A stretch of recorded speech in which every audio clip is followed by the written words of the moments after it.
Hello everyone, आपका स्वागत है हमारे इस यूट्यूब चैनल इनाम ऑनलाइन क्लासेस में। तो साथियों, हमने पूरा का पूरा वास्तविक संख्या का सीरीज स्टार्ट किया है, जिसमें हमने lecture 1, lecture 2, lecture 3, lecture 4 upload कर दिया है। यदि आप नहीं देखे हैं तो मैं डिस्क्रिप्शन बॉक्स में लिंक दे दूंगा, वहां से आप देख लीजिएगा। तो आज ये अपना लेक्चर 5 है। ये जो बैच चल रहा है ये 2025 से 26, ये अपना रियल नंबर है, वास्तविक संख्या है। बड़ा ही ध्यान से देखिए, जो अपना एनसीईआरटी और भारती भवन है उसमें ध्यान दीजिएगा। तो एनसीईआरटी में 1.1 करके एक्सरसाइज है, पहला एक्सरसाइज, और भारती भवन में एक मतलब 1A करके है। ठीक है, तो हमने लेक्चर 1 में इनको कंप्लीट किया है, लेक्चर 2 में इसको कंप्लीट किया है, लेक्चर 3 में इसको कंप्लीट किया है, और लेक्चर 4 में एक्सरसाइज 1.4 जिसे 1D भी बोलते हैं, इसको कंप्लीट किया है। अब कहेंगे कि सर कितने एक्सरसाइज है? तो 4 ही एक्सरसाइज था। ठीक है, तो 5वां जो एक्सरसाइज है उसमें कुछ सवाल जो छूट गया था या हमें लगा कि कुछ बहुत इंपॉर्टेंट है, वैसे प्रश्न को हमने यहां पे ऐड किया है। ठीक है, तो चलिए देखते हैं और समझते हैं। बड़ा ही ध्यान से देखिएगा, ये लेक्चर 5वां है अपना, ध्यान दीजिए। सबसे पहला सवाल है, कह रहा है कि जांचे कि क्या किसी प्राकृतिक संख्या n के लिए 4 का पावर n के अंत में 0 आ सकता है। देखिए, इस तरह के प्रश्न को बनाने के लिए थोड़ा सा आपको कॉन्सेप्ट समझना पड़ेगा। और यहां पे ध्यान दीजिए, हमें बताइए कि जैसे 10 हुआ, अगर मैं 10 का गुणनखंड करूंगा तो आप कहेंगे सर 2 गुना 5 होगा। आपने इस प्रकार बचपन में क्या होगा, अगर मैं 2 से लगाऊं 2 पंचे 10, अगर 5 से लगाऊं 5 एकम 5, मतलब 10 का गुणनखंड 2 गुना 5 होगा। आप कहेंगे सर बिल्कुल। 20 का अगर करूं तो क्या बनेगा, 2 गुना 5 बनेगा, 2 दूना 4, 4 पंचे 20, बिल्कुल करेक्ट। अगर मैं 30 का करूं तो क्या बनेगा साथियों, 2 गुना 3 गुना 5 बनेगा, 2 तिया 6, 6 पंचे 30, बिल्कुल बनेगा। आप कहेंगे सर आखिर ये क्या कर रहे हैं? सुनिए एक मिनट। अगर मैं 100 का गुणनखंड करूं, 100 का गुणनखंड करूं तो क्या बनेगा, 2 गुना 5 गुना 5 बनेगा, मतलब 2 दूना 4, 4 पंचे 20, 20 पंचे 100। अब आप कहेंगे कि सर आप ये क्या कर रहे हैं? तो बड़ा ही ध्यान से देखिए, सवाल में क्या कह रहा है कि 4 का पावर n के अंत में 0 आ सकता है, जहां n क्या है, n एक प्राकृतिक संख्या है। पावर में आप 1 रख सकते हैं, 2 रख सकते हैं, 3, क्योंकि प्राकृतिक संख्या 1, 2, 3 और इस तरह बहुत आगे तक जाता है। सुनिए, हमें बताइए किस संख्या के अंत में 0 आ सकता है। सबसे पहले आपको यह समझना पड़ेगा कि आखिर किस संख्या के अंत में 0 आ सकता है। तो 10 के अंत में 0 है। आप कहेंगे हाँ सर बिल्कुल 0 है, तो इसके अंत में 0 है, मतलब 10 का अगर हमने गुणनखंड किया तो 2 और 5 प्राप्त हुआ। 20 के अंत में 0 है, इसका गुणनखंड किया तो 2 और 5 सभी में कॉमन है। 30 का भी किया तो 2 भी है, 3 भी है, 5 भी है। लेकिन मैं एक चीज नोटिस कर रहा हूं यहां पे, इसके पास भी 2 5 है, इसके पास भी 2 5 गुना के रूप में, गुणनखंड के रूप में है, इसके पास भी 2 5 गुना के रूप में है। अगर मैं 100 का भी करूं, 100 के अंत में भी 0 है, तो इसमें भी कहीं ना कहीं 2 5 आपको टकरा ही जाएगा। मतलब कि क्या, कि अगर किसी संख्या के अंत में 0 है तो उसके गुणनखंड में 2 गुना 5 मतलब 2 5 का होना बहुत जरूरी है। अब हमें बताइए, अब सवाल में कह रहा है कि 4 का पावर n जो कि क्या है, प्राकृतिक संख्या, 1 रख सकते हैं, 2 रख सकते हैं, आप 3 रख सकते हैं, 4, इसी तरह बहुत आगे तक जाएगा। हमें बताइए इसका जो पावर है, इसका पावर की जगह पे 1 2 3 इसी तरह बहुत आगे तक रख सकते हैं। तो कह रहा है कि आप 1 रखिए। अगर हम 1 रखिए सबसे पहले तो 2 गुना 2 बनेगा। हमें बताइए, 1 मिनट, एकदम आराम से समझिए, घबराइए नहीं।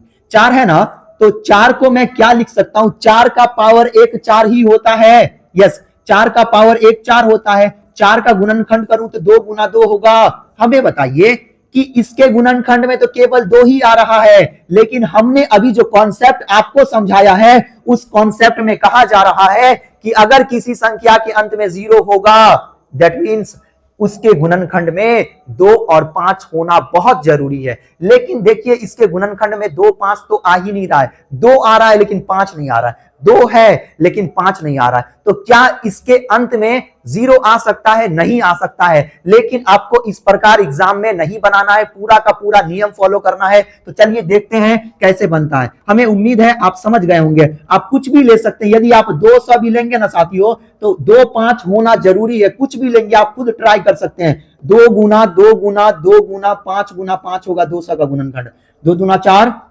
4 दूना 8, 8 पंचे 40 और 40 को 5 से गुना करेंगे तो 200। तो हमें उम्मीद है आपको थोड़ा बहुत अभी समझ में आया होगा, अभी हमने थोड़ा सा ही समझाया है आपको। देखिए अब हम लोग चलते हैं प्रश्न की ओर। देखिए सबसे पहला का पहला प्रश्न है, कह रहा है कि जांचे कि क्या किसी प्राकृतिक संख्या है नेचुरल नंबर n के अंत में 4 का पावर n के लिए n के लिए 4 का पावर n के अंत में 0 आ सकता है क्या? तो सबसे पहले आपको लिख लेना है क्या दिया हुआ है, तो इस तरह लिखना है दिया गया है, इस तरह लिखना है, थोड़ा सा नियम फॉलो करना है। दिया गया है, क्या लिखना है? दिया गया है। और क्या दिया गया है प्रश्न के अकॉर्डिंग? तो 4 का पावर n, 4 का पावर n, जो कि n क्या है? प्राकृतिक संख्या है, जो कि n क्या है? प्राकृतिक संख्या। मतलब n के जगह पे हम 1 रख सकते हैं, 2 रख सकते हैं, 3, 4, 5, 6, 7, इसी तरह बहुत आगे तक आप रख सकते हैं। कुछ विद्यार्थी हमें कहेंगे कि सर क्या हम 0 नहीं रख सकते हैं? नहीं रख सकते, क्योंकि 0 पूर्ण संख्या हो जाता है। यहां पे प्राकृतिक संख्या का चर्चा है। किसका चर्चा है? तो प्राकृतिक संख्या का। सबसे पहले आपको लिखना है दिया गया है। याद रहे इस तरह का जो सवाल होता है ना, आप एक सवाल समझ जाएंगे तो सभी के सभी सवाल एक ही तरीके के होते हैं। हमें उम्मीद है आप पूरा का पूरा बना लेंगे। तो बड़ा ही ध्यान से इस प्रश्न को समझना है। लिखा गया है दिया गया है, और प्रश्न के अकॉर्डिंग क्या दिया गया है? तो 4 का पावर n। क्या दिया हुआ है? 4 का पावर n, जो कि n क्या है? प्राकृतिक संख्या। मतलब 1, 2, 3 आप रख सकते हैं। देखिए सबसे पहले आपको 1 रखना है। मैं 1 रखूंगा, 2 रखूंगा, 3 रखूंगा, इसी तरह रख के ट्राई करना है, ठीक है? तो 4 का पावर मैं 1 रखूंगा। तो हमें बताइए 4 का पावर 1 4 ही होगा। अगर मैं 4 का गुणनखंड करूं तो 2 गुना 2 होगा कि नहीं होगा? बिल्कुल होगा। अब हमें बताइए क्या इसके गुणनखंड में 5 आया? आप कहेंगे सर नहीं, अगर किसी संख्या के अंत में 0 है इसका मतलब उसके गुणनखंड में 2 और 5 होना चाहिए। इसके गुणनखंड में 2 तो आ रहा है लेकिन 5 नहीं आ रहा है। फिर आगे चेक करेंगे, हो सकता है आगे आ जाए। तो अब हम क्या करेंगे? अब 4 का पावर 1 हमने रख लिया, आप क्या रखेंगे? 2 रखेंगे। तो 4 का पावर 2 मतलब 4 को गुना में 2 मर्तबा लिखेंगे। हमें बताइए a का पावर 2 को आप a गुना a लिख सकते हैं, गुना में, ठीक है? स्क्वायर मतलब गुना में 2 मर्तबा, स्क्वायर मतलब 4 को 2 मर्तबा गुना में लिखना है। इस 4 का अगर गुणनखंड करूं तो 2 गुना 2 बनेगा, ठीक है? इस 4 का गुणनखंड करूं तो फिर क्या बनेगा? 2 गुना 2 बनेगा। हमें बताइए क्या इसके गुणनखंड में ये 5 आया? क्या नहीं आया? 5 अभी तक नहीं आया है, और आगे कोशिश करेंगे, कोशिश करते जाना है, ठीक है? 4 का पावर 3 मतलब 4 को कितना मर्तबा लिखेंगे? तो आप कहेंगे सर 3 मर्तबा लिखेंगे। इस 4 का गुणनखंड करूं तो क्या बनेगा? 2 दूना 4। इस 4 का गुणनखंड करूं तो क्या बनेगा? 2 दूना 4। फिर इस 4 का गुणनखंड करूं तो क्या बनेगा? 2 दूना 4। देखिए हमने साथियों बड़ा ही ध्यान से देखिए, हमने 4 का पावर 3 तक किया। अभी तक देखिए केवल इसके गुणनखंड में 2, 2 और 2 ही है। 5 का दूर दूर तक पता नहीं है, ठीक है? तो अब हमें बताइए, आप चाहे तो और भी आगे ट्राई कर सकते हैं, कोशिश कर सकते हैं। ये कभी 5 आएगा ही नहीं है, 5 कभी नहीं आएगा। हमें बताइए अब आपको इस तरह लिख देना है, अब इस तरह लिखना है, आपको लिखना पड़ेगा। हमें बताइए क्या इसके अंत में कभी भी 0 आ सकता है? नहीं आ सकता है, क्योंकि 0 आने के लिए हमने आपको बताया है कि 2 और 5 का गुणनखंड, 2 और 5 का गुणनखंड के रूप में होना बहुत जरूरी है। यहां पे 2 तो आ रहा है लेकिन 5 नहीं आ रहा है, तो आपको इस प्रकार हिंदी में लिख देना है, लिखना है, इस तरह लिखना है, अतः इस तरह लिखना है 4 का पावर n के अंत में 0 नहीं आ सकता है, 0 नहीं आ सकता है। कह रहा था आ सकता है, तो नहीं आ सकता है, नहीं आ सकता है। क्या लिखना है? नहीं आ सकता है। रीजन बताना है, कारण तो बताना पड़ेगा ना, तो लिखना पड़ेगा क्योंकि। क्या लिखना पड़ेगा साथियों? क्योंकि 4 का पावर n के गुणनखंड में, एक मिनट दीजिएगा, ठीक। क्या लिखना पड़ेगा आपको? 4 का पावर n के गुणनखंड में 4 का पावर n के गुणनखंड में 2 और 5, 4 का पावर n के गुणनखंड में 2 और 5 नहीं है। क्या है? नहीं। ध्यान दीजिए हमने क्या लिखा? अतः 4 का पावर n के अंत में 0 नहीं आ सकता है। क्यों नहीं आ सकता है? क्योंकि 4 का पावर n के गुणनखंड में गुणनखंड में गुणनखंड में 2 और 5 नहीं है। क्या ये प्रश्न आपको समझ में आया? सेम टू कॉपी इसी तरह बनाना है, घबराना नहीं आपको, इसी तरह पूरा का पूरा सवाल बनाना है। ये देखिए पहला का दूसरा सवाल है, सेम सवाल है, बस क्या कर दिया, 4 के जगह पे 15 कर दिया है। तो फिर से आपको इसी तरह लिखना है, क्या लिखना है, दिया गया है। क्या लिखना पड़ेगा आपको? दिया गया है, दिया गया है। अब क्या दिया गया है? तो 15 का पावर n दिया गया है, जो कि n क्या है? तो n है प्राकृतिक संख्या। n क्या है? n प्राकृतिक संख्या। 1 मिनट दीजिएगा बस। n क्या है? n प्राकृतिक संख्या। तो लिखना पड़ेगा n बराबर 1 2 3 4 5 6, इसी तरह बहुत आगे तक, क्योंकि प्राकृतिक संख्या 1 2 से स्टार्ट होते हुए बहुत आगे तक जाता है। अब हम क्या करेंगे, जहां पर भी n है ना, इसके घात में n है ना, पावर में n है ना, वहां पे मैं 1 रखूंगा, 2 रखूंगा, 3 रखूंगा, 4 रखूंगा, इसी तरह कोशिश करना है। तो मैं सबसे पहले 15 का पावर n है ना, n को हटा के क्या रखूंगा, 1 रखूंगा। क्या रखूंगा? 1 रखूंगा। तो 15 का पावर 1 तो क्या बनेगा? 15 का पावर 1 15 ही बनेगा। 15 का पावर 1 क्या करना भाई, तू जाना यहां से, 1 मिनट। तो 15 का पावर 1 क्या बनेगा? 15 बनेगा। अगर मैं 15 का गुणनखंड करूं साथियों, तो बड़ा ही ध्यान से देखिए, अगर मैं 3 से लगाऊंगा, 3 पंचे 15 और 5 कम 5 लगेगा, मतलब इसके गुणनखंड में 3 और 5 आ रहा है। इसके गुणनखंड में क्या आ रहा है? तो इसके गुणनखंड में 3 गुना 5 आ रहा है। अगर मैं 15 का पावर 2 लिखूं, 15 का पावर, अगर मैं 15 का पावर 2 लिखूं, अगर मैं 1 मिनट, अगर मैं 15 का पावर 2 लिखूं तो क्या बनेगा? 15 का पावर 2 मतलब 15 गुना 15 होगा। आप कहेंगे सर बिल्कुल, क्योंकि स्क्वायर है मतलब गुना में 2 मरतबा लिखना पड़ेगा। इस 15 का गुणनखंड करूं तो 3 गुना 5 होगा, फिर गुना का चिन्ह देना है, ये वाला गुना का चिन्ह। फिर इस 15 का गुणनखंड करूं तो 3 गुना 5 होगा। आप कहेंगे बिल्कुल सर। अब इसी तरह आपको 3 रख के ट्राई करना है। 15 का पावर 3 रखेंगे तो क्या होगा? 15 गुना 15 होगा। आप कहेंगे बिल्कुल सर, क्यों? क्योंकि पावर 3 है, घात 3 होता है, मतलब गुना में 3 मरतबा। इस 15 का अगर मैं गुणनखंड करूं तो 3 गुना 5 बनेगा। फिर इस 15 का गुणनखंड करूं तो 3 गुना 5 होगा। फिर इस 15 का गुणनखंड करूं तो 3 गुना 5 होगा। आप कहेंगे बिल्कुल सर। अब हमें बताइए, आप चाहे तो 4 5 6 बहुत आगे तक रख सकते हैं, लेकिन आपको रख के कोई फायदा नहीं होगा, क्योंकि देखिए इसके गुणनखंड में या तो 3 है या तो 5 है। 3 5 3 5 3 5 के अलावा कुछ भी नहीं है। लेकिन हमें बताइए, हमने आपको क्या बोला कि अगर कोई संख्या के अंत में 0 है, इसका मतलब उसके गुणनखंड में 2 और 5 होना बहुत जरूरी है। कोई भी संख्या, फॉर एग्जांपल आप 50 ले लीजिए, 50 ले लीजिए, तो 2 गुना 5 होता है। 2 5 तो है ना, तो किसी भी संख्या के अंत में 0 होगा, 0 होगा, इसका मतलब उसके गुणनखंड में 2 और 5 होना बहुत जरूरी है। क्या इसके गुणनखंड में 2 और 5 है? तो आप कहेंगे कि सर 5 तो है लेकिन 2 नहीं है, तो नहीं चलेगा, दोनों चलेगा, दोनों रहना चाहिए। ठीक है, देखिए तब आपको इस तरह लिखना है, फिर से लिखना है, अतः इस तरह लिखना पड़ेगा। अब हमें बताइए, सवाल में कह रहा था कि 15 का पावर n के अंत में 0 आ सकता है? नहीं आ सकता है। नहीं क्या? नेवर, कभी नहीं आ सकता है,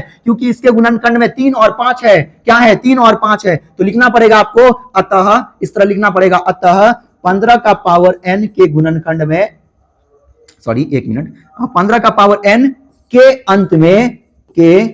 अंत में 0 नहीं, मतलब 0 नहीं आ सकता है। नहीं आ सकता है।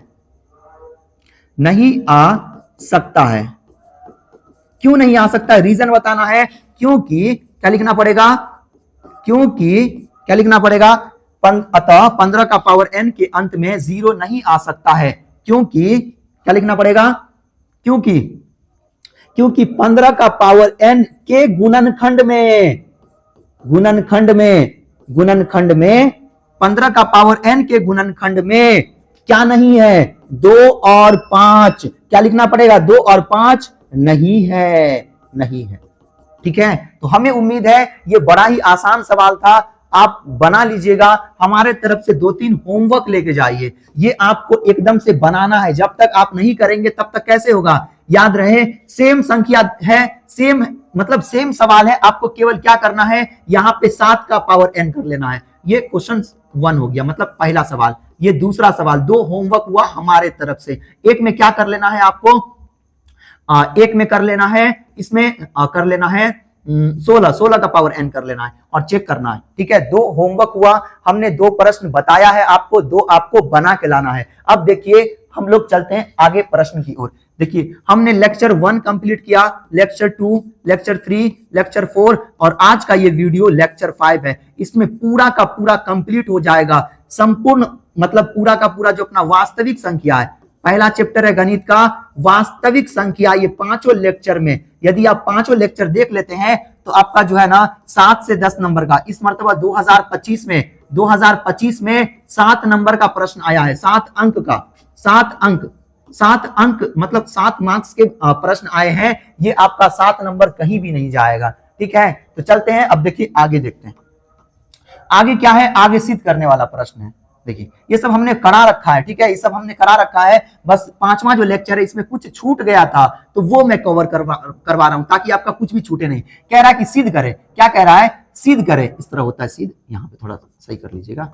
ठीक है, सिद्ध करना है कि √3 एक परिमेय संख्या नहीं है अर्थात अपरिमेय संख्या है। इस तरह के सिद्ध करने वाले प्रश्न हर साल आते हैं, तो बड़ा ही ध्यान से देखना है। ये ज्यादा भारी भी नहीं होते हैं और ये एक ऐसे प्रश्न होते हैं, इसका आपको मैं असलियत बताता हूं। इस तरह के प्रश्न में अगर थोड़ा बहुत आपसे मिस्टेक भी हो जाता है ना तो नंबर मिल जाता है। ठीक है, तो घबराना नहीं। देखिए सिद्ध करना है कि √3 एक परिमेय संख्या नहीं है। ये परिमेय संख्या नहीं है और ये सच बात है कि परिमेय संख्या नहीं है, अर्थात अपरिमेय संख्या, और ये अपरिमेय संख्या है। √3 एक अपरिमेय संख्या है क्योंकि 3 जो है ना पूर्ण वर्ग संख्या नहीं है, 4 रहता तो ये परिमेय बन जाता। ये पहले से अपरिमेय संख्या है और आपको सिद्ध करना है कि ये एक अपरिमेय संख्या है, तो आपको इसे परिमेय संख्या मानना पड़ेगा। क्या मानना पड़ेगा, परिमेय संख्या। तो आपको इस प्रकार लिखना पड़ेगा।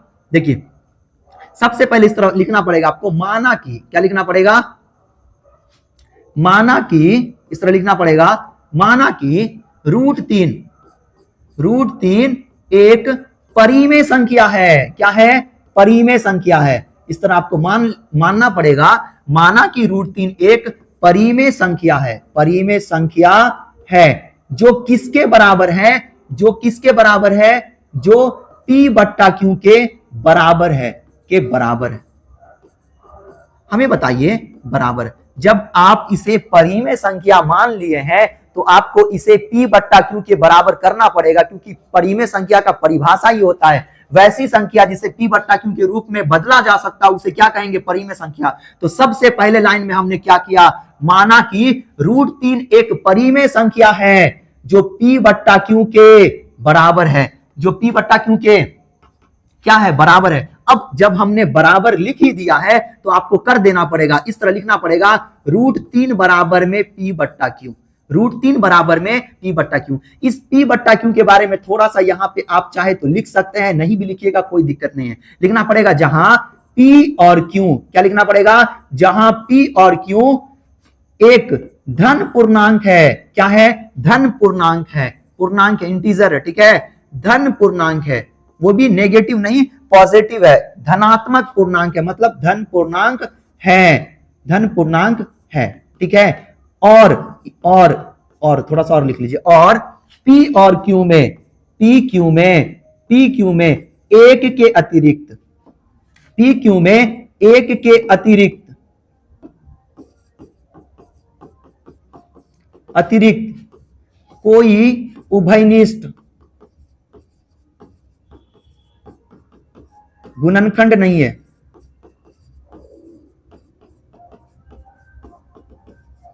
देखिए हमने क्या लिखा, ध्यान दीजिए, हमने क्या किया, सबसे पहले लिखा माना कि √3 एक परिमेय संख्या जो P/Q के बराबर है। जैसे ही हमने बोला P/Q के बराबर है तो इसे P/Q के बराबर करना पड़ेगा, जहां ये P/Q के बारे में थोड़ा आपको बताना पड़ेगा कि P और Q एक धन पूर्णांक है। जो अब हमें बताइए P और Q क्या है, धन पूर्णांक है। इन दोनों में कोई कॉमन चीज भी है क्या, क्या उभयनिष्ठ गुणनखंड है, तो कुछ भी नहीं है। ध्यान दीजिए, इसमें एक के अलावा कुछ भी उभयनिष्ठ गुणनखंड नहीं है। कितने बुक में आपको जो है ना लिखा रहेगा कि कोई भी गुणनखंड नहीं है, और कितने बुक में आपको लिखा रहेगा एक के अतिरिक्त, एक के अलावा कोई गुणनखंड नहीं है। तो कंफ्यूज नहीं होना है, इसमें एक के अलावा कोई गुणनखंड, उभयनिष्ठ गुणनखंड मतलब कॉमन जो है, कॉमन नहीं है। ठीक है, तो अब क्या करेंगे, अब ध्यान दीजिए, अब क्या करना पड़ेगा।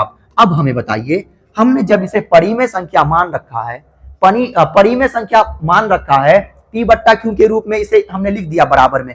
अब आपको क्या करना पड़ेगा, कैसे भी करके परिमेय संख्या बनाने का कोशिश करेंगे हम, ठीक है। तो इसमें क्या करना पड़ेगा हमें बताइए कि अब हम क्या करेंगे, इसमें है रूट लगा हुआ है, इस रूट को हमें हटाना है। तो आप कहेंगे कि सर इसमें दोनों तरफ क्या कर दीजिए, तो वर्ग कर दीजिए। तो मैं इस तरह लिखूंगा, दोनों तरफ वर्ग करने पे क्या लिखना पड़ेगा आगे, दोनों तरफ वर्ग करने पे, दोनों तरफ वर्ग करने पर, ठीक है, दोनों तरफ वर्ग करने पे। अब जैसे ही वर्ग करूंगा तो √3 पर चढ़ेगा पावर 2 बराबर P बट्टा Q के ऊपर भी चढ़ेगा पावर 2।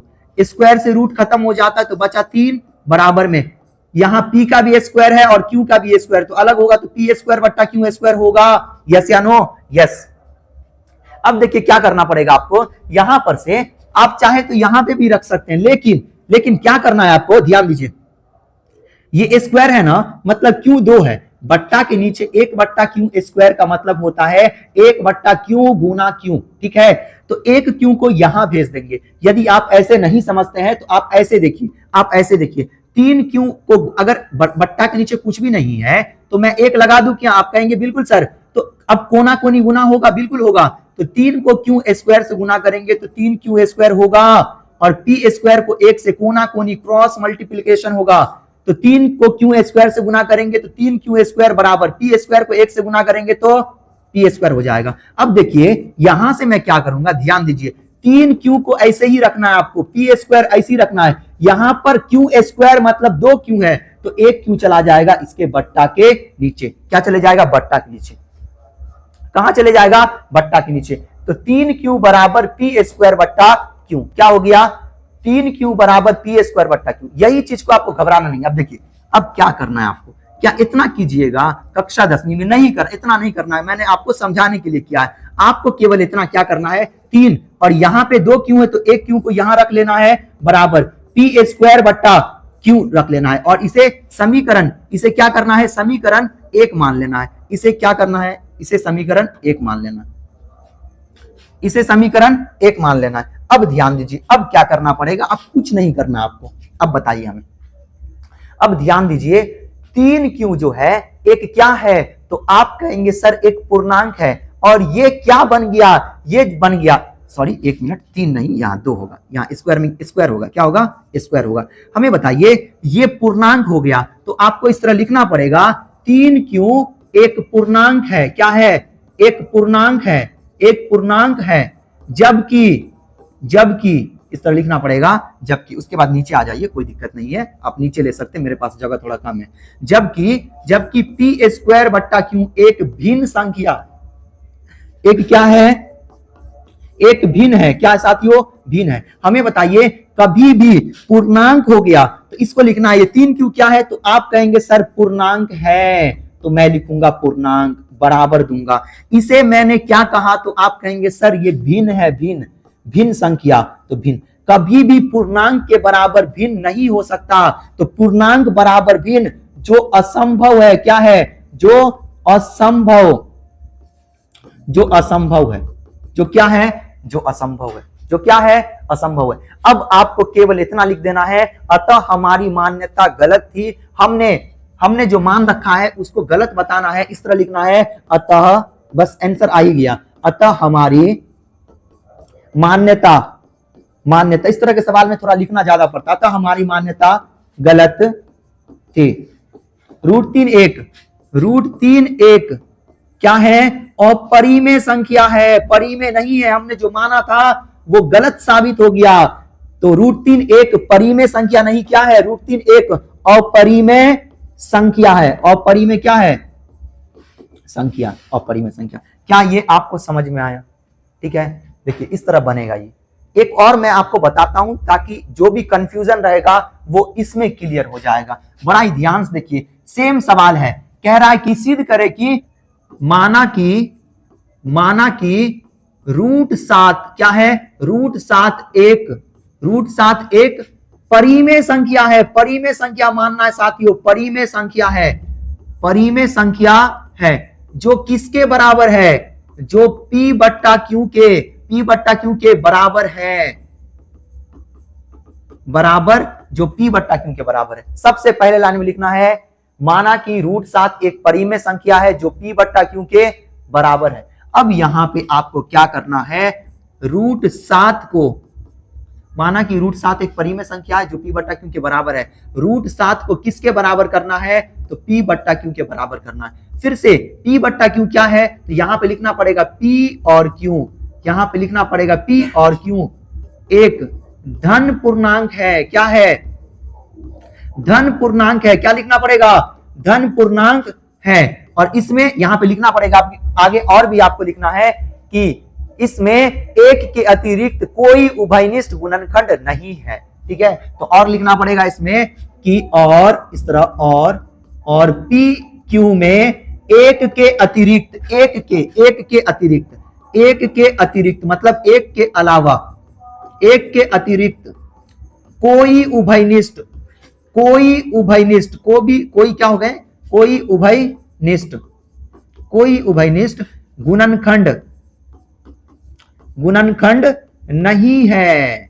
ठीक है, नहीं, इस तरह आपको लिख देना, नहीं है। अब ध्यान दीजिए, अब क्या करना पड़ेगा आपको, अब यहां बड़ा ही ध्यान से देखिए, तो रूट को हटाना है तो लिखेंगे दोनों तरफ स्क्वायर करने पे। क्या करना पड़ेगा, दोनों तरफ स्क्वायर मतलब वर्ग करने पे, दोनों तरफ वर्ग करने पर, दोनों तरफ क्या करने पे, वर्ग करने पे। अब दोनों तरफ वर्ग करेंगे तो क्या बनेगा, √7 पर भी स्क्वायर चढ़ेगा, P बट्टा Q पर भी स्क्वायर चढ़ेगा। आप कहेंगे बिल्कुल सर, स्क्वायर से रूट खत्म, क्या बना, 7 बराबर में ये P का भी स्क्वायर है तो P स्क्वायर बट्टा Q स्क्वायर, यहां से एक Q को यहां ले आना तो क्या बनेगा, 7Q बराबर में P स्क्वायर, तो ऐसे ही रहेगा। यहाँ पे 2 Q था, एक को हमने 7 के बराबर 7 के पास लाके रख दिया तो एक बच गया, इसे समीकरण 1 मान लेना है आपको। अब फिर से आपको लिखना पड़ेगा, इस तरह आपको फिर से लिखना पड़ेगा कि ये क्या हो गए, 7Q क्या है, पूर्णांक है साथियों, तो लिखना पड़ेगा पूर्णांक, इस तरह लिखना आपको,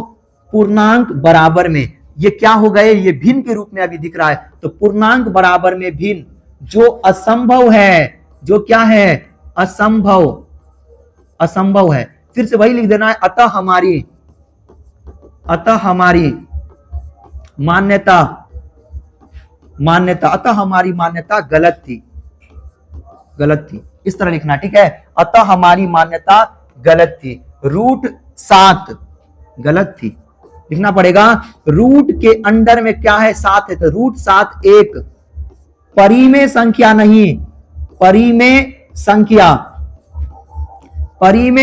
नहीं, एक अपरिमेय संख्या है। एक क्या है, अपरिमेय संख्या है। क्या ये आपको समझ में आया, अपरिमेय संख्या है। एक मर्तबा और मैं आपको समझाने का प्रयास करता हूं, बड़ा ही ध्यान से देखिए।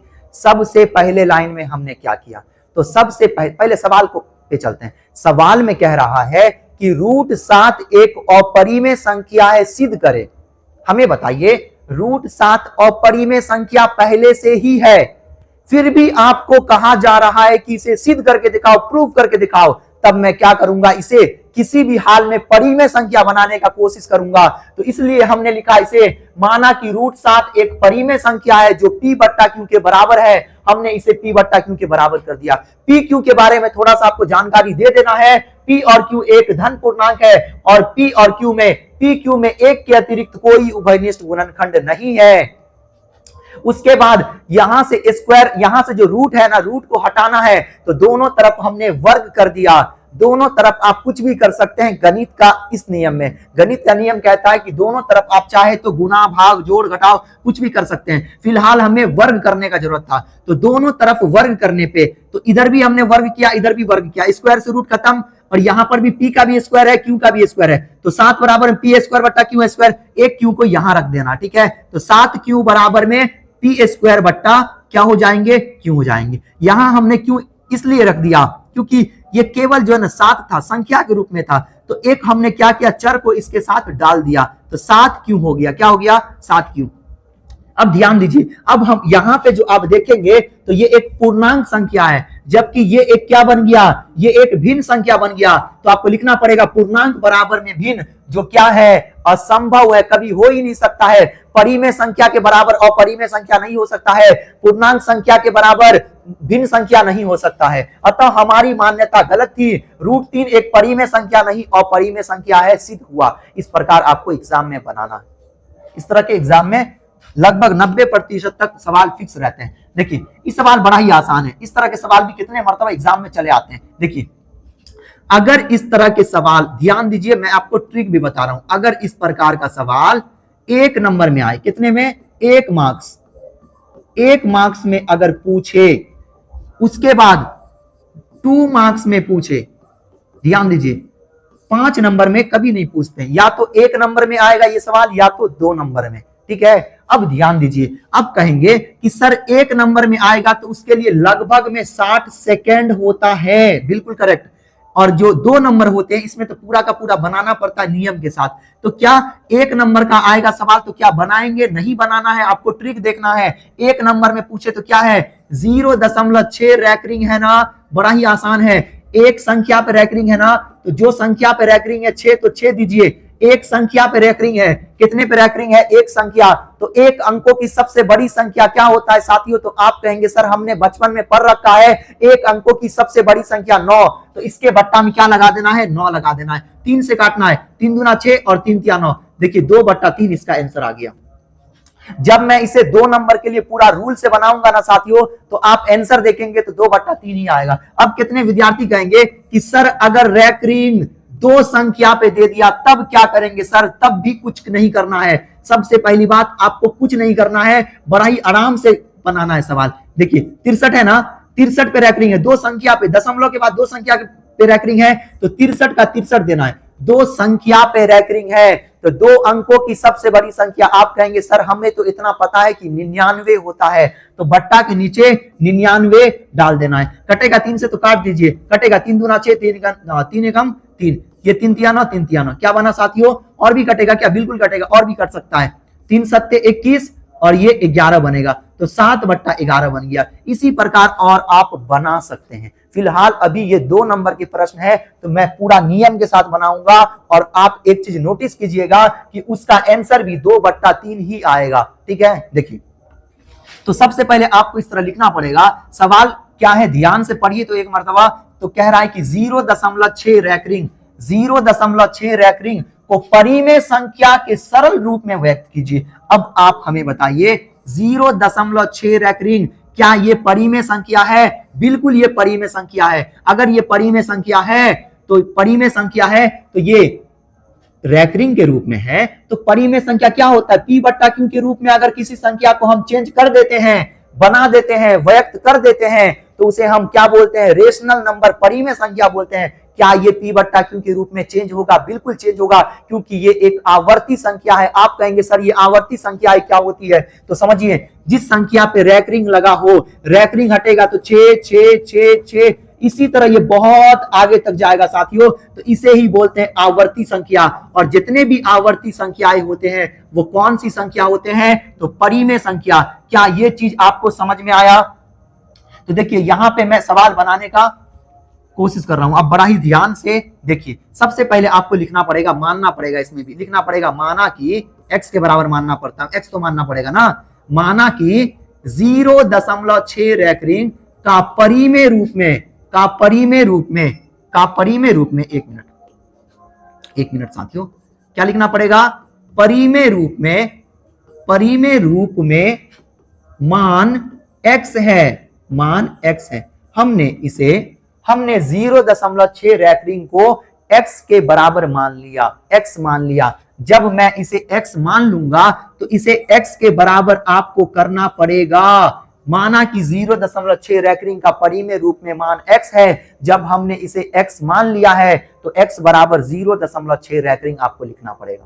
क्या लिखना पड़ेगा, x बराबर 0.6 रैंक लिखना पड़ेगा। अब देखिए इसे आप चाहे तो, अब देखिए यहां पे, अब आप कहेंगे कि सर ये रैंक हटेगा तो क्या होगा, तो बड़ा ही आसान है, रैंक हटेगा तो 6 6 6, इसी तरह ये बहुत आगे तक रिपीट करेगा मेरे प्यारे साथियों। और इसे आप समीकरण 1 मान लेंगे। क्या मान लेंगे, समीकरण 1।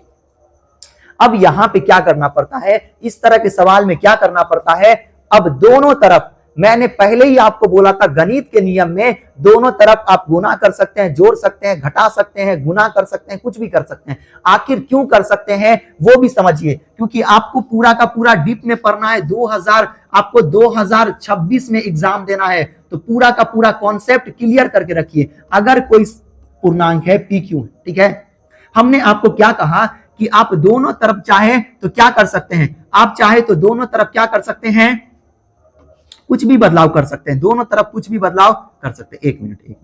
तो मैं क्या करूंगा साथियों, इधर मैं क्या करूंगा, इधर 4 जोड़ रहा हूं, इधर भी 4 जोड़ रहा हूं और इधर भी 4 जोड़ रहा हूं। क्या कुछ फर्क पड़ेगा?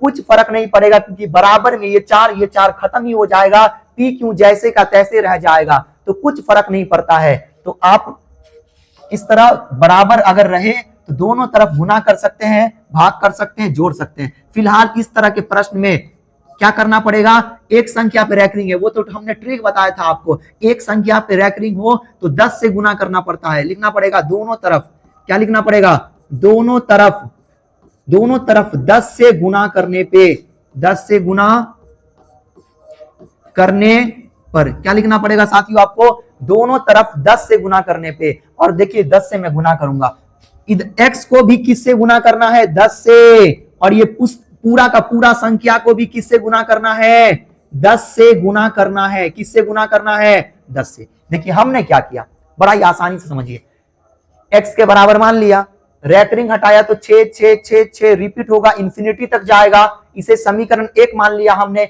लिखा दोनों तरफ 10 से गुना करने पे, तो हमने 10 गुना में इस तरफ भी लिखा x के तरफ, और ये 0.66 जो बहुत आगे तक जा रहा है, इधर भी हमने गुना में 10 लिख दिया। क्या ये बात आपको समझ में आया? अब मैं आपको, अगर कोई भी संख्या दशमलव वाला संख्या हो, उसको गुना करना हो, जिसके अंत में 0 हो, तो बड़ा ही आसान होता है। इस प्रकार का कोई भी संख्या हो, अगर आपको गुना करना हो तो क्या करना होता है साथियों, देखिए दशमलव वाला संख्या है ना, एक 0 है ना, तो ये क्या बनेगा, 0 9, ये जो दशमलव है एक संख्या के बाद चले जाएगा, इस तरह बन जाएगा। अगर आप कहेंगे कि सर ये तो बड़ा ही आसानी से तब गुना बन रहा है, अगर 100 से गुना करना पड़ेगा तो 2 0 है, इस दशमलव को 2 संख्या के बाद डाल देंगे तो 356.9 बनेगा। यदि आप कहेंगे कि सर अगर 1000 से गुना करना हो, अगर 1000 से गुना करना हो तो भी क्या ये ट्रिक काम करेगा? बिल्कुल काम करेगा। कोई भी संख्या हो, 1 मिनट थोड़ा समय दीजिएगा, कैसे हो गया 1 मिनट। अगर कोई भी संख्या हो, कोई भी संख्या, कितना बड़ा संख्या क्यों ना हो साथियों, उसको अगर 1000 से गुना करना है तो 0 पे फोकस करना पड़ेगा। कितने 0? तो आप कहेंगे सर 3 0 है, मतलब ये दशमलव उठ करके यहां चले जाएगा, 3 अंकों के बाद चले जाएगा, तो 2 9 6 3 4 3 4.96 बनेगा। क्या ये बात आपको समझ में आया? तो आप कहेंगे सर ये गुना करने वाला तो तरीका बड़ा ही आसानी से हो जाएगा। देखिए 10 को x से गुना करेंगे तो 10x बराबर, दशमलव है, 1 0 है, मतलब ये दशमलव यहां चले जाएगा, तो क्या बनेगा 1 मिनट, क्या बनेगा, ये दशमलव इसके बाद जाएगा तो 0.66666, इस तरह बहुत आगे तक जाएगा। होगा कि नहीं होगा? बिल्कुल होगा। आप कहेंगे सर आप कहेंगे कि सर ये दशमलव जो है ना यहां उठ के चले गया। देखिए 10x बराबर में इधर के 0 का कोई मतलब ही नहीं है, तो 6, इसको क्या हमें बताइए, क्या इस प्रकार लिख सकते हैं, रुपया और ये पैसा में हो गया, तो रुपया वाले को अलग कर लीजिए, ये क्या बनेगा 6 प्लस 0.666, इस तरह बहुत आगे तक जाएगा। अब आप कितने विद्यार्थी कहेंगे कि सर हमने यहां पे ये समझ लिया कि ये 6 का छेद दिया, लेकिन सर हमें एक चीज नहीं समझ में आया कि 0 कहां से आया। तो याद रहे साथियों, अगर 0.2 है, इसका मतलब 0.2 है, दोनों चीज सेम है। कितने बुक में देखेंगे तो आपको केवल इतना लिखा रहेगा, कहीं पे ये लिखा रहता है, तो कंफ्यूज नहीं होना है। देखिए 6 को हमने अलग किया तो क्या बना, 0.66 बना ना, तो आगे में कुछ नहीं तो 0 रहता है, इधर 0 लगा सकते हैं आप, ठीक है। अब हमें बताइए 10x ऐसी रहेगा, बराबर में 6 ऐसी रहेगा, प्लस इसको हमने किसके बराबर मान रखा है, तो आप कहेंगे सर हमने इसे x के बराबर मान रखा है, तो ये पूरा का पूरा हटा करके क्या इस्तेमाल कर सकते हैं, x इस्तेमाल कर सकते हैं। यहां से आपको किसका मान निकालना है, x का मान निकालना है। x इस तरफ आएगा तो किस में हो जाएगा, माइनस में हो जाएगा। 10x ये प्लस x इस साइड आ गया तो माइनस x बराबर में क्या हो जाएगा 6 हो जाएगा। क्या हो जाएगा 6 हो जाएगा। 10 गो x में से एक x चला गया तो 9x बराबर में 6 बनेगा। x का वैल्यू निकालू तो 6/9 बट्टा के नीचे जाएगा 3 दूना 6 3 तिया 9 क्या बना साथियों 2/3। हमने आपको शुरू में ही ट्रिक बता दिया था कि इसका आंसर 2/3 होगा। जब एक नंबर में पूछे तो हमने पहले जो बताया है उसी प्रकार आपको बनाना है, लेकिन जब 2 नंबर में पूछे तो आपको इस प्रकार का पूरा नियम फॉलो करना पड़ेगा। तो ये काफी इंपोर्टेंट प्रश्न है। इस प्रकार का आपको रैंकिंग लगा रहेगा, 2 को रैंकिंग नहीं है, घबराइए नहीं, ये एक ही रैंकिंग ऐसे रहेगा 0.6 रैंकिंग इस प्रकार रहेगा ये। ठीक, अब आगे वाले प्रश्न को देखते हैं। इस प्रश्न को देखिए, कह रहा है कि 0.0875 को P/Q के रूप में लिखे। ठीक है, जहां P और यहां पे Q होगा, P और Q में कोई उभयनिष्ठ गुणनखंड नहीं है। ये बड़ा ही आसान प्रश्न है। सवाल में देखिए तो 0.0875 सबसे पहले कहा जा रहा है कि इस प्रश्न को आप भिन्न के रूप में मतलब बट्टा के रूप में लिखिए। तो हमें क्या करना पड़ेगा साथियों, तो इसे क्या करना पड़ेगा, सबसे पहले दशमलव उड़ाना पड़ेगा। मैं जैसी दशमलव उड़ाऊंगा बट्टा बैठ जाता है गणित के नियम के अनुसार। जहां दशमलव उड़ेगा वहां पे एक 4 संख्या तो 4 0 लगा देना है। ठीक है, अब ये क्या बना, ये इधर 0 का कोई मतलब नहीं, 0 का मतलब नहीं, दशमलव उड़ ही गया है। तो 875 के बट्टा में कितना बनेगा, 875 के बट्टा में कितना बनेगा साथियों, तो कितना बनेगा 10,000। कितना बनेगा 10,000। क्या ये बात आपको समझ में आया। अब देखिए क्या हुआ, अब मैं यहां पे काटूंगा, यहां पे मैं काटूंगा जैसे ध्यान से देखिए, अगर मैं 2 से काटूं तो 2 से काटूंगा, सॉरी 2 से नहीं 5 से काटना पड़ेगा। तो 5 कम 5, लेकिन ये 8 है तो बचा 3, 3 पे 7 37, 5 सत्ते कितना बनेगा 5 सत्ते 35, बचा 2, 2 पे 5 25 और 5 25, 175 बना। इसको अगर 5 से काटूं तो 5 दूना का 10 और 3 0 जैसे ही रह जाएगा, मतलब 2000। क्या बना साथियों 2000 बना। क्या बना 2000। कितने विद्यार्थी को एक चीज नहीं समझ में आता है कि सर दशमलव उड़ गया, तो जहां दशमलव उड़ेगा वहां पे एक क्या देना पड़ेगा 1, और 4 संख्या तो 4 0 हमने लगाया है। ठीक, देखिए अब और भी आगे कटेगा, बिल्कुल कटेगा, 5 से कटेगा। देखिए 5 से काटूं तो 5 चौके क्या बनेगा 5 चौके 20 और इस तरह 2 0 मतलब 400। इसको 5 से काटूं तो 5 तिया कितना बनेगा 15, लेकिन ये 17 है तो बचा 2, 2 पे 5 25 और 5 25। क्या फिर 5 से कटेगा, बिल्कुल कटेगा 5 से, 5 अट्ठे 40, आइए 0 80 बना। ये 5 से काटू तो 5 सत्ते 35, तो ये क्या बना 7/80 बना। हमें बताइए 7 और 80 में कोई गुणनखंड है, तो आप कहेंगे कि सर हाँ है, वो भी 1, लेकिन 1 के अलावा है तो नहीं है। कुछ बुक में लिखा होता है कि 1 के अतिरिक्त कोई गुणनखंड ना हो, लेकिन यहां पे केवल लिखा हुआ है P और Q में कोई उभयनिष्ठ गुणनखंड ना हो। तो वही मतलब है, सेम मतलब है, कुछ बुक में ऐसे होते हैं। तो इन दोनों में कोई गुणनखंड नहीं है। अगर 7 ऐसे ही रहने दूं, 80 का गुणनखंड करो साथियों, तो क्या बनेगा 2 गुना, फिर 2 गुना, उसके बाद 2 गुना, फिर क्या बनेगा, क्या बना देखिए, यहां से 40 बन गया, 20 बन गया, 10 बन गया, और फिर क्या बना 2 गुना 5 बना। चेक कर लूं, 2 दूना 4, 4 दूना 8, 8 पंचे 40, और 1 मिनट यहां भी क्या बनेगा 2 ही बनेगा, 1 मिनट यहां भी क्या बनेगा, सॉरी 2 ही बनेगा, यहां 2। देखिए 2 दूना 4, 4 दूना 8, 8 दूना 16, 16 पंचे 80। लाइट पे थोड़ा कभी कभी नहीं दिखते रहता, 16 पंचे 80, कितना हो गया 80। हमें बताइए साथियों 7 और इन सभी में कोई गुणनखंड ऐसा है जो कॉमन है, दोनों में सेम हो, तो नहीं। तो सवाल के अनुसार हमने सही बना लिया है, यही आपका सही आंसर हो जाएगा। यहां आपको करने की कोई जरूरत नहीं है, यही आपका क्या हो जाएगा करेक्ट आंसर हो जाएगा। इस प्रकार आपको बना लेना है। देखिए छठा प्रश्न देखिए, इस तरह के प्रश्न बड़ा ही इंपॉर्टेंट होते हैं और कभी कभी ऑब्जेक्टिव में चले आते हैं, तो कभी कभी डायरेक्ट फॉर्मूला बन जाता है। आपको बड़ा ही ध्यान से देखना है। सुनिए, मैं आपको पहले सबसे पहले एक फॉर्मूला बनाता हूं, फॉर्मूला बताता हूं, उसके बाद आपको मैं ट्रिक बताऊंगा। इसके लिए मैं एक अलग पेज लेता हूं ताकि फॉर्मूला देखिए यहीं पे कर लेता हूं, क्या दिक्कत है। देखिए आपको बड़ा ही आसानी से 2-4 फॉर्मूला बस याद रखना है। अगर प्राकृतिक संख्या वाला हो, क्या हो प्राकृतिक संख्या, प्राकृतिक संख्या का योग निकालना हो, प्रथम मतलब शुरू से स्टार्ट होकर के, प्राकृतिक संख्या का योग निकालना हो साथियों तो फॉर्मूला क्या बनेगा, फॉर्मूला बनेगा n इंटू n प्लस 1/2 बनेगा। यदि सम संख्या का योग निकालना हो तो फॉर्मूला बनेगा n इंटू n प्लस 1/2 नहीं, इसमें बट्टा 2 नहीं, n इंटू n प्लस 1। अगर विषम संख्या का योग निकालना हो तो n स्क्वायर, जो कि n क्या है तो n पद है कि कितने अंक है, उसमें कितने संख्या है, ये याद रखना आपको। फिलहाल अभी कौन सा सवाल है तो विषम संख्या का योग है ना साथियों, तो फॉर्मूला क्या लगेगा, n स्क्वायर लगेगा। कितने विद्यार्थी क्या करेंगे पता है, डायरेक्ट देखेगा कि अच्छा हाँ सर जी ने तो फॉर्मूला लिखाया है n स्क्वायर और सीधा क्या कर देगा पता है, देखिए इसी प्रकार गलती करके चले आते हैं, कहेगा कि सर हाँ विषम संख्या है, अच्छा तो विषम संख्या इस तरह लिखेगा, विषम संख्या फॉर्मूला क्या होता है n स्क्वायर, देखेगा 50 लास्ट में देख करके और 50 का स्क्वायर कर देगा और 50 का स्क्वायर हो जाता है 2500, जो कि हो गया गलत।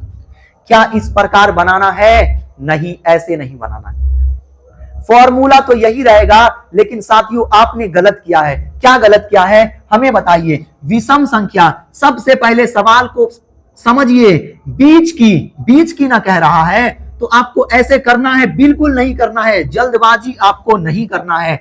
हमें बताइए 0 और 50 के बीच में क्या आएगा साथियों, तो हमें बताइए विषम संख्या, वो भी सबसे पहले विषम संख्या 1, 3, 5, 7 ये सभी विषम संख्या है। वैसी संख्या जिनमें 2 से भाग लगाने पे पूर्णतः न कटे उसे विषम संख्या हम कहते हैं। उसे क्या कहते हैं, विषम संख्या। तो 0 और 50 के बीच में होना चाहिए, तो 1 होगा, 3, 5, 7, 9, उसके बाद 11। क्या हम पूरा लिखेंगे, नहीं लिखेंगे, 50 से एक पहले देखिए तो क्या हो जाएगा 49 होगा, क्योंकि बीच कह रहा है तो 50 नहीं लेंगे, 0 से ज्यादा और 50 से कम लेना है, तब ना बीच में आएगा 49। अब एक चीज बताइए, अपना जो फॉर्मूला है वो n स्क्वायर है, क्या है n स्क्वायर, n मतलब पद, कितने टर्म है वो कैसे पता लगाए, सुनिए 1, 2, 3, 4, 5 यहां तक तो गिने तो 5 हो गया, उसी तरह 49 तक होते होते कितना हो जाएगा वो हमें बताइए। कितने विद्यार्थी कहेंगे सर 49, नहीं, सुनिए अगर 1, 2 से स्टार्ट होगा तब ना 49 पे 49 होगा, लेकिन यहां तो 1 के बाद 3 हो रहा है, फिर 5 हो रहा है, फिर 7 हो रहा है, हर एक संख्या के बाद एक संख्या को छोड़ा जा रहा है, 2 को छोड़ रहा है, 4 को छोड़ रहा है, तो क्या 49 होगा, बिल्कुल नहीं होगा। जल्दबाजी नहीं करना है आपको। हमें बताइए, आपको देखिए आपको मैं एक ट्रिक बताता हूं, अगर विषम संख्या में n का मान निकालना हो मेरे प्यारे साथियों, विषम संख्या वाले सवाल में n का मान निकालना हो तो आपको क्या करना पड़ेगा, आपको अंत वाला और शुरू वाले को जोड़ना पड़ेगा। 1 प्लस क्या करना पड़ेगा, 1 प्लस शुरू वाला संख्या और अंत वाले संख्या को जोड़ करके 2 से भाग लगा देना है, तो 49 1 50, अब 50 में 2 से भाग लगाना है तो 25, यही n का मान हो जाएगा। n का मान कितना निकल गया साथियों, 25। यदि आपको विश्वास नहीं हो रहा है तो आप गिन सकते हैं, 25 ही होगा, 25 से एक भी ज्यादा या कम नहीं हो सकता है। अब सुनिए, तो क्या करना है, सबसे पहले विषम वाले संख्या में बीच कह रहा है तो 1, 3, 5, 7 लिखेंगे, क्योंकि 0 को नहीं लेना है, 50 को नहीं लेना, 50 से कम 49 को लेना है। इसके n का मान निकालना है तो शुरू वाला पद और लास्ट वाले पद को जोड़ के 2 से भाग लगाना है, तो 25 बन गया ये n का मान। अब अपना सूत्र क्या है, तो फॉर्मूला है अपना, इस तरह लिखेंगे, इस तरह लिखना है, n प्रथम विषम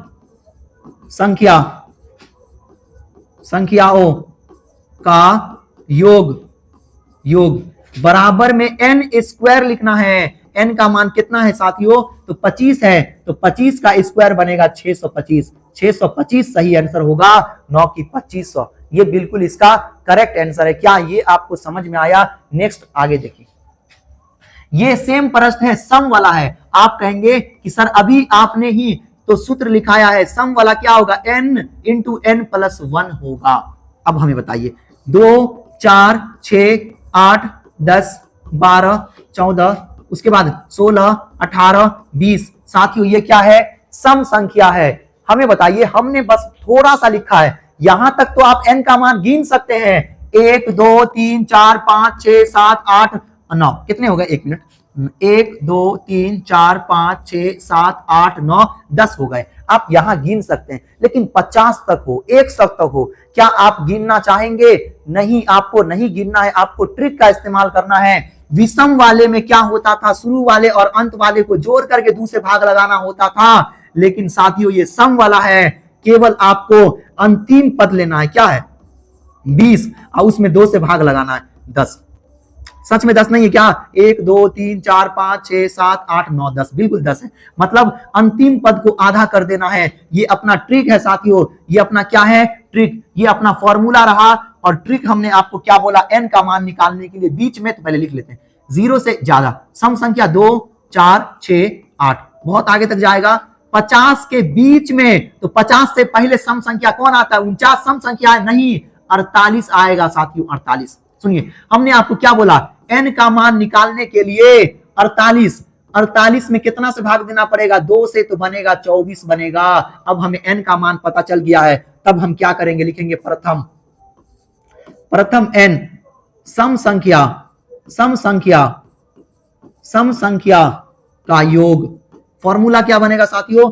फॉर्मूला है n into n plus 1। n का वैल्यू कितना है? तो 24, तो लिखना पड़ेगा 24 इंटू 24 प्लस 1, 24 ऐसी रहेगा 24, ब्रैकेट मींस गुना होता है, गुना का चिन्ह दीजिए। 24 से क्या बनेगा? 25, और इन दोनों को गुना कर देना है केवल साथियों आपको, और यही आपका आंसर हो जाएगा।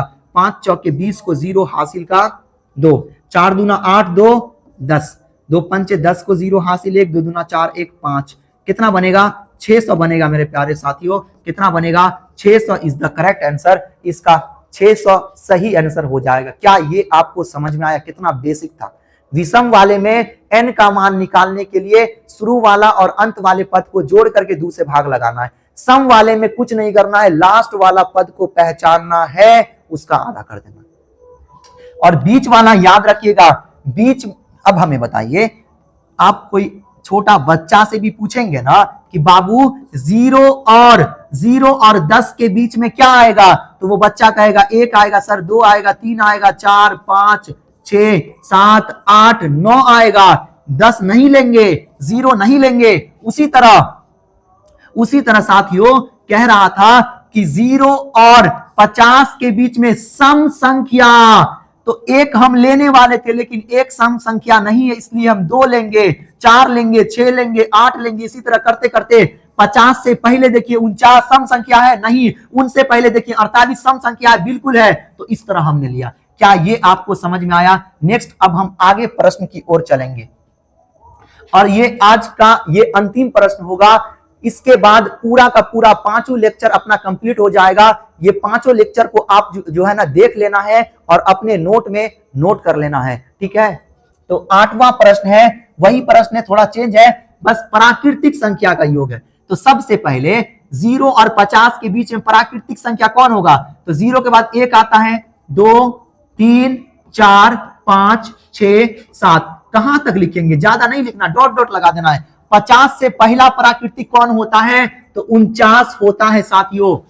और जब प्राकृतिक संख्या हो ना, तो प्राकृतिक संख्या में कोई घबराने की जरूरत नहीं है, तो क्योंकि गैप नहीं होता है। सम संख्या में देखिए गैप कर करके चल रहा है, विषम संख्या में भी गैप कर करके चल रहा है, लेकिन इसमें कोई गैप नहीं हो रहा है, प्राकृतिक संख्या है। तो 49 है, तो 49 ही होगा n का मान। प्राकृतिक संख्या आपको लिखना है प्रथम n प्राकृतिक संख्याओं, क्या लिखना है? प्रथम n प्राकृतिक संख्याओं का योग। फॉर्मूला क्या बना है साथियों? तो n इंटू n प्लस 1 बट्टा में 2, ये अपना फॉर्मूला। प्रथम n प्राकृतिक संख्याओं का योग बराबर n इंटू n प्लस 1 बट्टा में 2। देखो n का मान कितना है? तो 49, तो लिखना पड़ेगा 49। फिर n का मान कितना है? 49 प्लस 1 बट्टा में बनेगा 2 बनेगा। देखिए 49 ऐसे ही रहेगा, गुना का चिन्ह, 49 और 1 क्या बनेगा? 50 बट्टा में 2। 2 से काटना है, इसको काटूंगा तो 25 बनेगा। 49 को 25 से गुना करना है, वही आपका आंसर हो जाएगा। अब आपको क्या करना है? 49 को किससे गुना करना है? 25 से। 9 पंचे 45 को 5 हासिल, कितना बचेगा? 4, 5 चौके 20 और 4 कितना बनेगा? 24। 9 दूना 18 को 8 हासिल कितना बनेगा 1, 4 दूना 8, 1 कितना बनेगा 9 बनेगा, 5 8 4 12 और 9 2 11 और 9 2 11 1 12, कितना बना 1225। कितना बना साथियों 1225। एक मरतबा गुना आप चेक कर लीजिएगा। तो हमने बड़ा ही ध्यान से देखिए, तो आज हमने 8 प्रश्न किया है। ये वैसे प्रश्न था जो छूट गया था, हमने 4 लेक्चर किया है साथियों, उसमें जो प्रश्न छूट गया है उसको हमने लेक्चर 5 में कंप्लीट कर दिया है। अब अपना जो सीरीज चलेगा वो पूरा का पूरा ट्रिग्नोमेट्री पे चलेगा। तो आपको वास्तविक संख्या सबसे पहले कवर कर लेना है, नंबर सिस्टम भी थोड़ा समझ लेना है ताकि आपको ट्रिग्नोमेट्री में आसानी हो। मैं पूरा का पूरा लिंक डिस्क्रिप्शन बॉक्स में दे दूंगा, वहां से आप चेकआउट कर सकते हैं, देख सकते हैं। तो आज के लिए इतना ही, अब मिलते हैं ट्रिग्नोमेट्री के सीरीज में, तब तक के लिए ऑल द बेस्ट।